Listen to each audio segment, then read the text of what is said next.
आज हम बात करेंगे उस नॉन डिलीटेबल ऐप की सिक्योरिटी के बारे में जिसे सरकार जबरदस्ती आपके फ़ोन में डाल रही है। इसे आप हटा नहीं सकते, जिसका मतलब है कैमरा, कॉल और निजी फ़ोटो का टोटल एक्सेस, और यहाँ तक कि आप कितना पैसा खर्च कर रहे हो, किस जगह क्या खरीद रहे हो।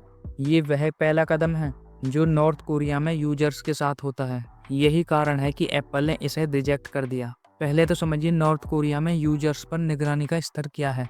ये सिर्फ इंटरनेट बंद करने की बात नहीं है, वहाँ का ऑपरेटिंग सिस्टम हर 10 से 15 सेकंड में यूजर्स की परमिशन के बिना उनकी स्क्रीन का सीक्रेट स्क्रीनशॉट लेता रहता है, और ये स्क्रीनशॉट गवर्नमेंट के डेटाबेस में डायरेक्टली जाती हैं। ये सबसे बड़ी दहशत है। अगर वहाँ के यूजर्स सरकार विरोधी कंटेंट देखते हैं या बाहर की दुनिया देखने की कोशिश करते हैं तो इसकी सज़ा बहुत कठोर होती है और आप पकड़े जाते हैं। आपके पास बचने का कोई रास्ता नहीं होता। अब यहाँ तकनीकी विश्लेषण आता है। ऐसा कैसे होता है? उनके फ़ोन में कोई साधारण ऐप नहीं है, बल्कि एक सरकार द्वारा नियंत्रण ओएस या फिर नॉन डिलीटेबल सॉफ्टवेयर होते हैं। आपकी हर गतिविधि का डिजिटल गवाह बन जाते हैं। यही सॉफ्टवेयर यूजर्स के पीछे रहकर निगरानी करते हैं, और ये सारी खूबियां हैं संचार साथी ऐप में। और यही कदम हमारी सरकार उठा रही है, ब्रांड से सीधा बोल रही है। फ़ोन जब ही बेचे जाएंगे जब फ़ोन में संचार साथी ऐप डाउनलोड होगा, और ये डिलीट भी नहीं होना चाहिए। भाई हद है इन लोगों से। अगर ये ऐप इतना ही अच्छा है तो और भी तरीके हैं डाउनलोड कराने के। आप प्रमोशन करवा सकते हो बड़े बड़े सेलिब्रिटियों से। इसको लोग बिना आपकी ज़बरदस्ती के भी डाउनलोड करेंगे। मतलब कि किस कदर की गवर्नमेंट रहती है हमारे देश में। लोगों के डेटा की चिंता है, लेकिन लोगों की हेल्थ का क्या? लाखों लोग यहाँ की प्रदूषित हवा से मर रहे हैं। करोड़ों लोग सड़कों पर गड्ढों की वजह से एक्सीडेंट होकर मर रहे हैं, और करोड़ों घर बर्बाद हो रहे हैं गवर्नमेंट के ठेके की दारू की वजह से।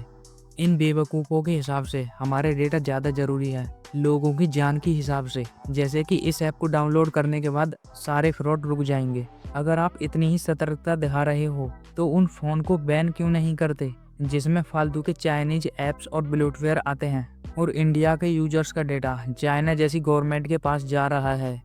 ठीक है, अब मेरी बात ध्यान से सुनिए जरा। ये एक्सपोजर इसलिए ज़रूरी था ताकि आप खतरे को समझें, लेकिन आपको समझना होगा कि वह सरकारी ऐप आपको सुरक्षित नहीं बल्कि असुरक्षित कर देगा। तो अब आपको क्या करना है इस ऐप से बचने के लिए? उस डिवाइस को चुनना बंद करो जो पहले से ही कॉम्प्रोमाइज्ड है। जैसे कि भर भर के ब्लोटवेयर आते हैं, जो ऐप डाउनलोड हो जाता है तो वो डिलीट ही नहीं होता। उस ऐप को बंद कर दीजिए, एकदम यूज करना। ऐप को भी बंद कर दीजिए और फ़ोन को भी। आपको कोई ऐसा सस्ता चाइनीज़ फ़ोन नहीं खरीदना है जिसमें पहले से ही नॉन डिलीटेबल ब्लोटवेयर भरे हों।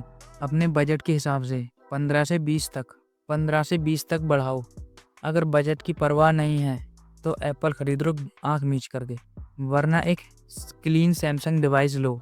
और सैमसंग के फ़ोन में ये सिस्टम नहीं है कि कोई ऐप पहले से ही डाउनलोड होकर आया है तो वो डिलीट नहीं होगा। ज़्यादातर फ़ोन में उसी कंपनी के सॉफ्टवेयर रखने चाहिए। जैसे कि सैमसंग का फ़ोन है, सैमसंग के ही ऐप और गूगल के ऐप बस। और जो ज़्यादा ज़रूरी ऐप हैं और जो मतलब कि सही हैं, सेफ़ हैं, उन ऐप्स को डाउनलोड करो। अपने फ़ोन को एक खाली कैनवास रखो। अपने फ़ोन में केवल वही ऐप रखें जिसकी आपको हर घंटे ज़रूरत है।